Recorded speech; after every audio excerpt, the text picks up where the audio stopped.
Thanks, Craig. Either of you can answer this because I presume you both had a major say in the decision. Craig, Young was obviously a surprise absentee when we all saw the team sheet. Obviously, you can only play 11, but what was the thinking in giving Mark Adair the shout? Yeah, it was a very difficult decision. Craig has definitely warranted, a place in that team, but we just saw it with Mark gives us that bit of X factor, and he's got those skills, particularly on a bigger ground. He gives us those skills at the death. His figures were, I think he got three or four for not very many, and bowled brilliantly. He obviously adds a bit with the bat as well, but Craig Young is bowling really as well as that. So, in the next couple of games, we may need to think about what options we want to go in. We have a night game coming up, so Craig could come into the reckoning. But that's the beauty of this squad at the moment, is there are guys not in the 15 that would warrant a place, and there's also guys not in the 11 that would warrant a place. So, we went with that today, and it worked out pretty well. And Josh continues to be so consistent as well with the new ball, doesn't he? Another very economical spell. Yeah, he's really impressive. He's been our standout player of the year, if not our player of the year, up there with Paul. He's just very clear in what he wants to do. He trains smart.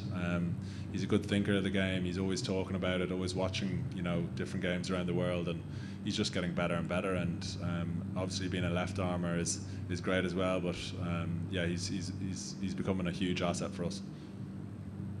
And there was never any doubt about giving Curtis a second over. Well, we didn't have too many other options, so no, he makes something happen. I said that when he first played last year against England.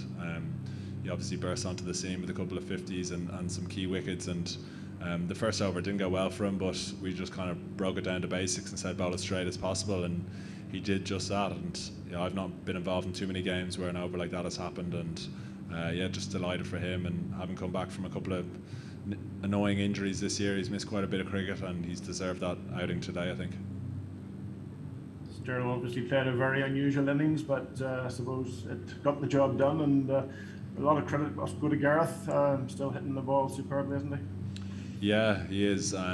He's peaking at the right time. He had a brilliant innings last week against Bangladesh, and he's taken his form into today and played the sort of innings we want from him. We want him taking the attack to the bowlers, and he did just that. I think Paul can play whatever innings he likes at this stage. He's that important to us.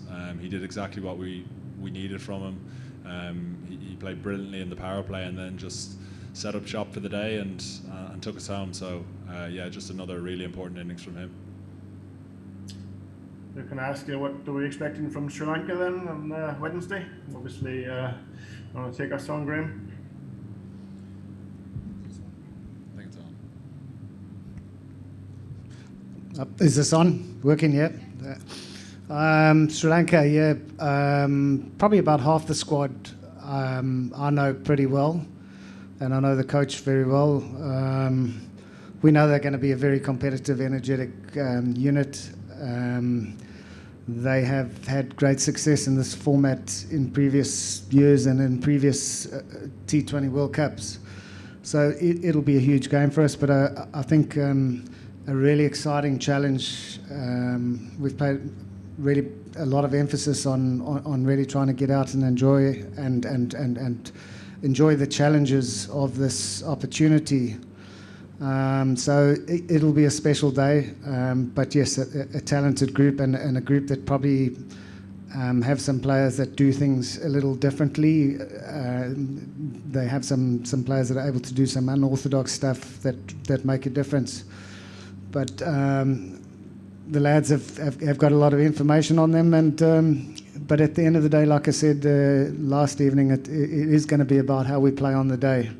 We pitched up today and played. There's real positive energy and commitment, and if we bring that in again on Wednesday, we give ourselves a good chance. We've never beaten Sri Lanka, of course, and before today we had never beaten the Dutch in a World Cup, so I suppose that's another good omen. Make it 2 from 2. Hopefully, we'll wait and see. What will be, will be. Thank you very much, Nathan. Nathan Jones, Irish Times. Hi guys, well done again. I just have one question about kind of variety of the attack today and kind of how complete it was. I mean, it was very noticeable at the death. there are different plans going on. So, Josh had a lot of success bowling his wide Yorkers, not going for many, whereas Mark was more bowling into the pitch, taking pace off with cutters, etc. Those type of plans that you come up with, do you tailor those to the individual bowlers and what their own skill sets are suited to, or are you looking at opposition matchups, or is it a bit of both? Yeah, it's a bit of both.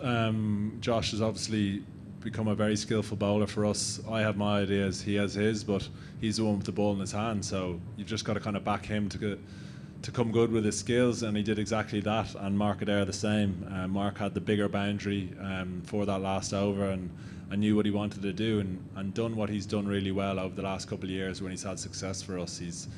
Both of them were really clear, and that's just the important thing. I think there's a lot going on out there, and it's obviously hot. But if the guys have clarity in what they want to do, that's all you can really ask from them.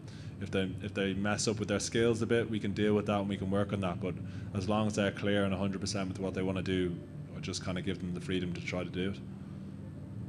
Was that an example of just you said, messing up with the skills, but you still back them? That seems like that's exactly what happened in the first over with Curtis, where he probably bowled a little bit too wide. You backed him, and then he straightened up and got the rewards.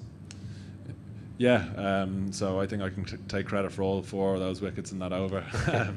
No, look, he said it earlier. He said he wasn't happy with his first over. It was clear to see he bowled a touch wide, but that's fine. He's a talented and skillful enough player to know that, and then change an end and bowl straight. And he makes things happen every time he plays with bat or ball, even in the field. So he's become a really, really important cricketer for us in all formats, and just a brilliant over that kind of changed the momentum of the game. Thanks very much. Well done. Thanks. Barney Reid. You guys obviously know the UAE and Abu Dhabi pretty well. You've played a lot of cricket out there. I just wondered what you made of it today and what the conditions were like, and what your sort of assessment was is post-match. Yeah, I think naturally there's been a lot of cricket here in all 3 grounds here, a ridiculous amount of cricket. The IPL's just finished, so we looked a lot at the scores there and the dimensions in those games, and spoke to a couple of guys in the IPL that we knew just about particular small little things about the ground. But yeah, you're right, we played 5 games here in January, albeit one-day cricket, but their grounds we know pretty well, and it worked today. I thought, like I said, we were brilliant with the ball and set good strong fields, and we're aware of the dimensions and where not to bowl and where to bowl, and similar with our hitting. So it all kind of came into place. Like I said, I think we're slowly getting exactly to where we want. This is a great start, but that's all it is. We reiterated that message inside that it's a brilliant win, but it's only one win, and if you're guaranteed of going through, you need 3 of them. So hopefully we can get another one in a couple of days' time. And Graham, you mentioned that sort of a positive energy around the team. Is that something you've tried to instill in the team, or is it something that naturally you guys are carrying going into what is an exciting World Cup? There certainly is some natural energy and commitment, and we've got some bubbly characters, which is always important. But yes, it is something that we have sort of in all the cricket that we play. It's something that we do talk about, and we do see that if we get that right, sometimes maybe the opposition may have some bigger names in their group or whatever, but if we get that right, support each other, play with a lot of energy and belief, with no fear is probably the biggest thing. If we get all that right, we can take down some of the bigger sides, which we've managed to do once or twice along the way, which always is enjoyable for everybody. And I think they've realised that does make a difference. Okay, last question, Sonia Twig. Hi, just one from me. How important is it to start the tournament off with a win, and to win with so many balls remaining as well? Yeah, it's always better to start with a win. I've played in tournaments where we've lost first, and you're certainly up against it and playing catch up. So to have the first win on the board in a really tough group, a really competitive group, is great. But you're only as good as your next game, I think, and we're going to play a really good Sri Lanka team in a couple of days, and there's no reason why we can't beat these sort of teams regularly. We've done it in the past here and there, so if we can pick up that win as well, it'll certainly go a long way into trying to get into the main competition. Okay, thank you very much.